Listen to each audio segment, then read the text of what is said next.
Friends, welcome back to the channel of Ayurveda Marathi. तर खूप bones झाले, जॉईंट झाले. आता आपण सॉफ्ट ऑर्गन घेऊया. सॉफ्ट ऑर्गन हे कॉन्सेप्ट्समध्ये इंटरेस्टिंग असतात, खूप जास्त इंटरेस्टिंग असतात. कारण आपल्याला याच्या बाबतीत थोडी बहुत इन्फॉर्मेशन आधीपासून असते आणि बाकीचं आपल्याला ह्या व्हिडिओमध्ये शिकायचं आहे. तर सगळ्यात आधी आपण सगळ्यात इझिएस्ट सॉफ्ट ऑर्गन घेऊया, तो म्हणजे स्प्लीन. खूप सोपं आहे, बिलकुल मेहनतीचं काम नाही आहे. आपल्याला जर कॉन्सेप्ट समजले तर स्प्लीन हा 10 मार्करसाठी पण येतो एक्झाममध्ये कधी कधी. इझिली आपण ते 10 मार्क्स स्कोर करू शकतो. तर बघूया सगळ्यात आधी. It is the organ of the reticuloendothelial system, that is the lymphatic system. Okay, next point. Secondary lymphatic organ where lymphocytes are activated. आपल्याला माहिती आहे lymphatic organs are of two types, primary and secondary. Primary are those where it is formed and secondary are those where it is activated. तो will start with our regular concept, position, shape, dimension. या सगळ्या गोष्टींना आपण एक format set केलेला आहे आणि त्याच फॉर्मॅटनुसार आपल्याला सगळे ऑर्गन्स, बोन्स, जॉईंट्स लिहायचे आहे. फक्त काही गोष्टी बदलतील, जसे आपले लिगामेंट्स, बोन्समध्ये लिगामेंट्स येत नाही किंवा खूप छोटे असतात, लाईक आर्टिक्युलर हे ते. आपल्या जॉईंट्समध्ये ते लिगामेंट्स महत्त्वाचे असतात सिमिलरली. तर आपण पोझिशन घेऊया. Position according to 9 quadrant it lies mainly in left hypochondrium and partly in the epigastrium. आता तुम्हाला 9 quadrantचा कॉन्सेप्ट जर माहिती नसेल तर मी लवकरच 2 दिवसात 9 quadrantsवरती एक व्हिडिओ काढणार आहे. प्लीज ते बघा, त्याच्याने तुम्हाला समजेल. आता आपली जे ॲबडॉमन असतात ते मेनली 9 पार्ट्समध्ये डिवाईड केलेले असतात. त्यात असतो लेफ्ट हायपोकॉन्ड्रियम, मध्ये असतो एपिगॅस्ट्रिक आणि इथे असतो right हायपोकॉन्ड्रियम.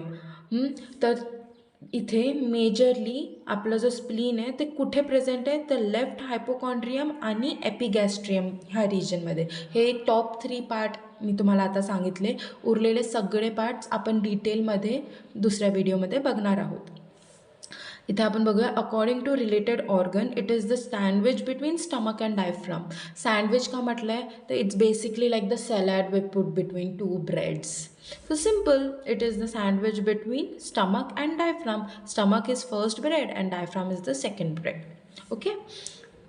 Next is shape. Shape it is veg shape. त्याला काही तसा प्रॉपर शेप नाही आहे म्हणून वेज शेप लिहिलेलं आहे. मी तुम्हाला दाखवून देते. It's basically this kind of thing, that's why it's called wedge shape. त्यानंतर आपण डायमेन्शन बघूया. तर डिमेन्शन काय आहे, thickness 1 inch 2.5 centimetre, width 3 inch 7.5 centimetre, length 5 inch 12.5 centimetre, weight 7 ounces. 1 ounce is equals to 30 grams, that is 210 grams. 9th to 10th रिबमध्ये related असतो, म्हणजे तेवढा ऑर्गन आहे तो. फर्स्ट जी सुपिरियर बॉर्डर असते ती 9th रिबला असते, इन्फिरियर ही 11th रिबला असते. आता जर मी तुमच्यासमोर हे सगळं मिटवलं तर तुम्हाला काय दिसतं आहे, 1 3 5 7 and 9 and 11, करेक्ट. तर इट इज दस called the organ of the odd number, कारण त्याची सगळी जी व्हॅल्यूज आहे ना ते ऑड नंबर आहे, 1 3 5 7 9 and 11. So it is called as Harris dictum odd number. त्यानंतर ॲक्सेस ऑफ द स्प्लीन बघूया. Axis of the spleen is it corresponds to the 10th rib which is oblique, forward, downward and laterally. आता मी तुम्हाला सांगते काय म्हणताय basically. ही जर आपण आपली स्प्लीन कन्सिडर केली, ओके, ही असणार आहे 9th रिब, ही असणार आहे 10th रिब, ही असणार आहे 11th रिब, करेक्ट. तर it corresponds to the 9th rib. This is the axis of the spleen, downward, forward, laterally, away from the medial border. समजलं? Clear आहे? गुड. त्यानंतर of course like every other bone आपण याचे पण general features बघूया, but कारण आपल्याला soft ऑर्गन्समध्ये पण जनरल फीचर्स असते. एंड्स बघूया. सगळ्यात आधी 2 एंड असतात. मीडियल एंड त्यालाच आपण पोस्टेरियर एंड म्हणतो आणि लॅटरल एंड त्यालाच आपण अँटेरियर एंड म्हणतो. आता हा कॉन्सेप्ट थोडा कन्फ्युजिंग आहे की मीडियल एंड हा पोस्टेरियर कसा असतो आणि लॅटरल एंड हा अँटेरियर कसा असतो. तर मी तुम्हाला दाखवते. हा सपोज तुमचं स्प्लीन आहे, ओके. फॉर एक्झाम्पल घेतोय आपण आता मीडियल, हा तुमची मीडियल साईड आहे, ही तुमची लॅटरल साईड आहे. ओके, तर मीडियल साईड हा पोस्टेरियरली असं हे ऑर्गन असा प्रेझेंट आहे, म्हणून हा मीडियल साईड जे काय पोस्टेरियर आहे, थोडा मागे आहे, आणि हा जो आहे लॅटरल साईड तोच काय थोडा अँटेरियर आहे, पुढे. इट इज स्लँटली प्रेझेंट किंवा ऑब्लिकली प्रेझेंट. आय होप तुम्हाला तो कॉन्सेप्ट समजला असेल. पण जेव्हा तुम्ही ॲक्च्युअल बॉडीमध्ये स्प्लीनची पोझिशन बघाल ना, तेव्हा तुम्हाला हा कॉन्सेप्ट जास्त क्लिअर होईल. त्यानंतर आपण बघूया medial end posterior end. It is blunt and rounded, directed backward and medially towards the vertebral column. आता मीडियली आहे पण वर्टिब्रल कॉलमच्या जवळ आहे, म्हणून त्याला पोस्टीरियर एंड म्हटलेलं आहे. आय होप आता थोडं तरी समजलं असेल. त्यानंतर lateral end, anterior end. It is broad and expanded, directed downwards and forward. Forward म्हणजे towards the abdominal wall. That's why it is called the anterior end. Simple. त्यानंतर आपण बघूया सर्फेसेस ऑफ द स्प्लीन. आता surface of the spleen खूप सोपं topic आहे. आता त्याला 2 सर्फेसेस आहेत, एक डायफ्रामॅटिक सर्फेस, दुसरं विसरल सर्फेस. डायफ्रामॅटिक सर्फेस म्हणजे जे डायफ्रामशी रिलेटेड आहे, स्मूथ आहे, कॉन्व्हेक्स आहे, related with the diaphragm, pleura and 9th, 10th आणि 11th रिब म्हणजे मागचा किंवा पोस्टेरियर सर्फेस बेसिकली तुम्ही म्हणू शकता. आणि जे विसरल सर्फेस आहे किंवा ज्याला आपण अँटेरियर सर्फेस म्हणू शकतो, तिथं आपल्याला 4 इम्प्रेशन्स बघायचे आहेत. ते 4 इम्प्रेशन्स कोणकोणते आहेत ते आधी आपण स्टडी करूया आणि मग मी तुम्हाला वाचून दाखवते. ओके फ्रेंड्स, तर आपण बघूया. हा आपला स्प्लीन आहे. आपण काय बघितलं होतं की medial end is blunt and rounded, lateral end is directed downwards, ठीक आहे, अँड एक्सपांडेड. तर आपण हा लॅटरल एंड कन्सिडर करतो आहे, तर आपण हा थोडासा एक्सपांडेड घेऊया. ठीक आहे, ही स्प्लीन आहे बेसिकली आपली. ठीक आहे, just give me a second, तुम्हाला कम्प्लिटली विजिबल. ओके, ठीक आहे. त्यानंतर आपण बघूया की सगळ्यात आधी आपल्याला काय बघायचं होतं की मागचा जो सर्फेस असणार आहे तो असणार आहे 9th, 10th आणि 11th रिबला अटॅच, प्लुरा आणि डायफ्राग्रामशी अटॅच. ही डायग्राम तुम्हाला BDCमध्ये भेटून जाईल. तर अशी BDCची जी डायग्राम आहे ती थोडीशी चुकीची आहे. ठीक आहे. त्यानंतर आपण बघूया इम्प्रेशन्स जे विसरल सर्फेसवर आहे किंवा अँटेरियर सर्फेसवरती आहे. फ्रेंड्स, आपण रिलेशन बघण्यापेक्षा, विसरल रिलेशन बघण्यापेक्षा पहिले त्याचे बॉर्डर्स बघूया, म्हणजे तुम्हाला जास्त क्लिअर होईल. ही असणार आहे सुपिरियर बॉर्डर,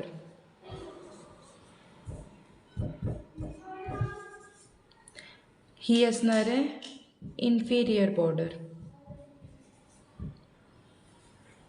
आय होप आता जास्त क्लिअर असेल तुम्हाला. आणि त्यानंतर आपण बघणार आहोत intermediate border, which will correspond to the 10th rib. This is the intermediate border. He imaginary border आहे, मी तुम्हाला आधीच सांगते. आपण हे पुढे वाचूया. ठीक आहे. नेक्स्ट, त्यानंतर आपण बघूया की त्याचे विसरल सर्फेसेसवर रिलेशन्स कोणकोणते आहेत. सगळ्यात आधी असतो गॅस्ट्रिक रिलेशन. तर गॅस्ट्रिक रिलेशन हे कुठे प्रेझेंट असते, तर कशासाठी प्रेझेंट असते, तर for the fundus of the stomach. फंडसचा एरिया आपण जेव्हा स्टमक स्टडी करू ना तेव्हा आपल्याला समजेल की for the fundus of the stomach म्हणजे आपण एक्झॅक्टली कोणता पार्ट म्हणतो आहे स्टमकचा. पण गॅस्ट्रिक रिलेशन्स हे असते, it is between the superior and the intermediate border. त्यानंतर renal impression. Renal impression is present between the intermediate and the inferior border. Renal which is किडनीचं इम्प्रेशन. आता कोणती किडनी, तर लेफ्ट किडनीचं इम्प्रेशन. त्यानंतर colic impression for left colic flexure. तर आपला जो कोलिक इम्प्रेशन आहे ते बेसिकली इथे प्रेझेंट असते, इथे समवेअर आपला कोलिक इम्प्रेशन प्रेझेंट असणार आहे लॅटरल एंडला. तसं will be the colic impression. And आपला जे पॅन्क्रियाटिक असते ते फक्त एक छोटासा पार्ट असते for the tail of pancreas. So this will be the pancreatic impression. तर तुम्हाला हे स्मॉल स्पॉट दिसतोय, this is for the tail of pancreas, that is the pancreatic impression. त्यानंतर आपण बेझल अँगल्स बघूया. तर बेझल अँगल्स त्याच्यासाठी डायग्रामची काही गरज नाही आहे. तर फ्रेंड्स आपण बेझल अँगल्स बघूया. तर बेझल अँगल्स दोन असतात, anterior basal angle and posterior basal angle. Anterior basal angle is junction at the superior border with the anterior end. आता आपल्याला आधी मी तुम्हाला हा डायग्राम दाखवते. हे डायग्राम आपण काढलेला होता, मी त्या साईडने काढलेला ह्या. तर सुपिरियर बॉर्डर आणि लॅटरल किंवा लॅटरल एंडला आपण बघणार आहोत. लॅटरल किंवा अँटेरियर एंडला जे फॉर्म होतो, this part is called the anterior basal angle, and same चीज जर between the 11th rib and inferior border मध्ये फॉर्म होत असेल, it will be called the posterior basal angle. आता जे anterior basal angle आहे ना, हे एक इम्पॉर्टंट कॉन्सेप्ट आहे. कशासाठी? तर स्प्लिनोमेगॅलीसाठी. म्हणून याला क्लिनिकल अँगलसुद्धा म्हटलेलं आहे. तर स्प्लिनोमेगॅली किंवा क्लिनिकल अँगल का म्हटलेलं आहे? तर जेव्हा आपले स्प्लीनमध्ये एनलार्जमेंट होते तेव्हा सगळ्यात आधी आपल्याला इथे फील होते, आपल्याला ते स्प्लीन पाल्पेबल होते या स्पॉटला. म्हणून anterior basal angle is very very important. त्याच्याच मागे आपण बॉर्डर्सचा कॉन्सेप्ट बाकी होता, आपल्याला तो बघूया. Borders, it shows features like notches near the lateral end, separate diaphragmatic surface from the visceral surface. परत inferior border rounded, separates the diaphragmatic surface from the visceral surface. आपण बघितलं तर intermediate border rounded, it separates the gastric impression from the renal impression. एक second. तर इथं तुम्हाला clear असेल, intermediate separates gastric from renal, superior inferior both separate the visceral from the diaphragmatic surface. त्यानंतरचा topic बघूया आपण, हायलम. हायलम lies between superior and intermediate border and is pierced by branches of splenic artery and splenic vein. The entry of any artery or vein is called as hilum. हायलम आपल्याला दोन अजून ठिकाणी बघायला भेटणार आहे. लिव्हरमध्ये पण बघायला भेटणार आहे, ज्याला आपण पोर्टा हेपॅटिस म्हणतो, आणि लंग्समध्ये पण बघायला भेटणार आहे. तर hilum lies between superior and intermediate border and is pierced by the branches of splenic artery and splenic vein. त्यानंतर आपण रिलेशन्स बघूया. रिलेशन्स आपले मॅक्झिमम झालेले आहेत. ही पेरिटोनियल आपल्याला स्टडी करावं लागेल, आणि विसरल रिलेशन्स आपण ऑलरेडी स्टडी केलेले आहेत. तर पेरिटोनियल रिलेशन्स म्हणजे काय? तर पेरिटोनियल म्हणजे लिगामेंटिक रिलेशनशिप्स. आपण पेरिटोनियमचा टॉपिक केला होता. पेरिटोनियमचे जेव्हा दोन साईड्स मिळून एकत्र येतात तेव्हा ते लिगामेंट फॉर्म करतात. आपल्याला ही गोष्ट माहिती आहे. तर surrounded by peritoneum and is suspended bye ligament. Suspended म्हणजे काय? स्प्लीन हा असा ऑर्गन आहे ज्याला होल्डच लिगामेंट्सने केलेले आहेत. याला स्वतःची स्टेबिलिटी नाही आहे. तर कोणकोणते लिगामेंट्स असे आहेत जे याला होल्ड करतात? तर सगळ्यात आधी गॅस्ट्रोस्प्लिनिक, नावातच आहे गॅस्ट्रोस्प्लिनिक, तो which extends from the greater curvature of gastro that is the stomach and splenic it goes to the hilum of the spleen. This is called as gastrosplenic ligament.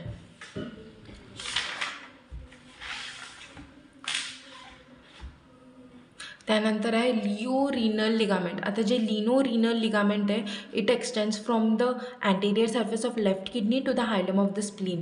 आता लिनो म्हणजे काय आणि रिनल म्हणजे काय? Renal म्हणजे kidney आपल्याला माहिती आहे, तर लिनो म्हणजे काय? तर spleen. So this ligament extends between the spleen and the left kidney. Next phrenicocolic. The phrenic हा शब्द खूपदा येणार आहे. Phrenic term comes with the reference of the diaphragm, and colic is the colon, extends from the diaphragm to the splenic flexure, colic flexure of colon. Now the first important thing is की जे हे colic flexure आपण म्हणतोय, आपल्याला माहिती आहे आपलं जे ग्रेटर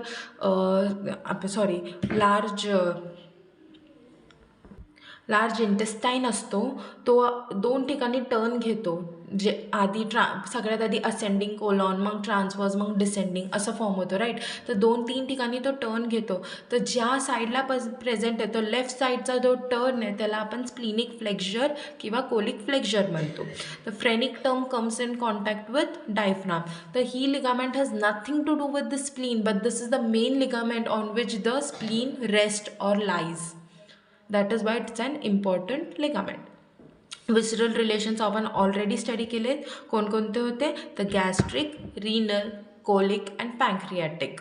पँक्रियाटिक आपण बघितलं फॉर टेल ऑफ पँक्रियाज, आणि कोलिक आपण बघितलं लॅटरल एंडला असतं. रिनल बघितलं इंटरमिडिएट आणि इन्फिरियर बॉर्डरच्या मध्ये असतं. गॅस्ट्रिक बघितलं सुपिरियर अँड इंटरमिडिएट बॉर्डरच्या मध्ये असतं. त्यानंतर आपण एट्रियल सप्लाय बघूया, म्हणजे कोणत्या आर्टरी सप्लाय करणार आहे, तर simple splenic artery, largest branch of the celiac trunk. आता सिलिएक ट्रंक ही ब्रांच आहे आपली ॲबडॉमिनल एओटाची. ते आपण ॲबडॉमिनल एओटा ह्या टॉपिकमध्ये कंप्लीट करूया. त्यानंतर आहे वेनस ड्रेनेज. वेनस ड्रेनेजमध्ये स्प्लिनिक वेन, सिम्पल तेच लिहूया, that joins with the superior mesenteric artery and further with the portal vein. त्यानंतर आहे lymphatic drainage, pancreaticosplenic lymph node. आता हे जे टॉपिक्स आहे ना ते लर्न करण्यासारखेच असतात. सिम्पल ऑर्गनशी रिलेटेड आर्टरी वेन लिहून टाकायचे. नर्व सप्लाय काहीच नाही आठवलं तर सिलियाक प्लेक्सस. सिलियाक प्लेक्सस म्हणजे जसं आपण ब्रेकियल प्लेक्सस, सेक्रल प्लेक्सस बघणार आहोत, तसंच आपल्याला सिलियाक प्लेक्सस म्हणजे ॲबडॉमेनशी रिलेटेड आहे, तिथला नर्व सप्लाय स्प्लिनला भेटतो. त्यानंतर अप्लाइड ॲनाटॉमी, आपला favourite and most important point, that is applied anatomy. Splenomegaly, enlargement of spleen. Splenectomy, removal of the spleen. Ruptured spleen, damage of the spleen. Ruptured म्हणजे कोणती तरी इंजुरीमुळे तुमचं स्प्लीन जे आहे रप्चर झालं आहे किंवा फाटलं आहे. त्यानंतर स्प्लिनिक पंक्चर. स्प्लिनिक पंक्चर म्हणजे तुमच्या स्प्लीनमध्ये थ्रू अँड थ्रू होल झालेलं आहे इंजुरीमुळे, that is splenic puncture. And ruptured spleen and punctured spleen are totally different concepts.